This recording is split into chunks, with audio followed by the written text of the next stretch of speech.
రాఖీ పండగైతే వస్తుంది కదా! మన పిల్లలకి డిఫరెంట్‌గా మనమే ఏదైనా రెడీ చేస్తే చాలా హ్యాపీగా అనిపిస్తది కదా! అలాగే నేను కూడా అనుకుంటాను. రాఖీ పండగైతే నాకెందుకో చాలా డిఫరెంట్‌గా చేయాలి అనిపిస్తది. పుట్టిన ఫస్ట్ ఇయర్స్‌లో అయితే వెండి రాఖీలైతే కట్టించాను. తర్వాతయితే నా చేతులతో నేనే ఫోటో రాఖీస్ అయితే తయారు చేసి నేనే కట్టించేదాన్ని. అలా అయితే చాలా హ్యాపీగా అనిపిస్తది.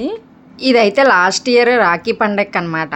ఎప్పుడూలాగా కాకుండా అందరికన్నా కొంచెం డిఫరెంట్‌గా నా పిల్లలు ఉండాలనైతే నేను అనుకుంటాను. అందరూ అలాగే అనుకుంటారు. కానీ నేను ఇంకా డిఫరెంట్‌గా ఉండాలనైతే అనుకుంటాను.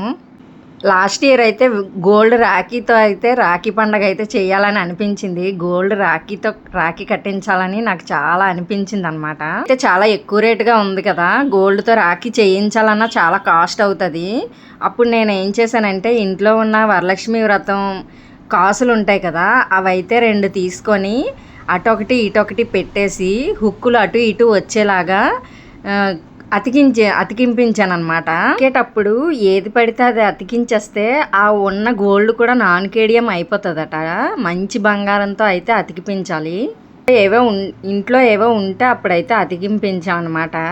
అంటే ప్రతి ఇయరు ఒక్కొక్కటి 2 కాసులు కావాలంటే ఉండవు కదా!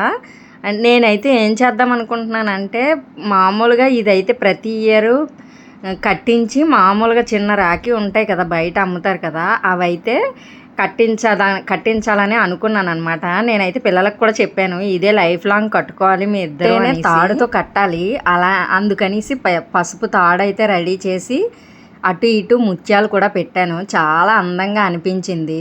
ముత్యాలకి హోల్స్ కూడా వేపించాననమాట అవి అతికించేటప్పుడు.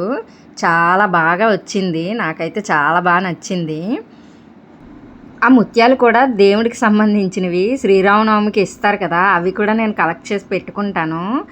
అయితే గోల్డ్ రాఖీ అయితే రెడీ చేసి లాస్ట్ ఇయర్ అయితే పిల్లల చేత అయితే కట్టిపించాను. చిన్నప్పటి నుంచి ఉన్న వెండి రాఖీలనమాట ఇవి నా దగ్గర. కొన్ని కొన్ని మెమరీగా దాచుకుంటాననమాట. అలా ఇవన్నమాట. Thank you for watching.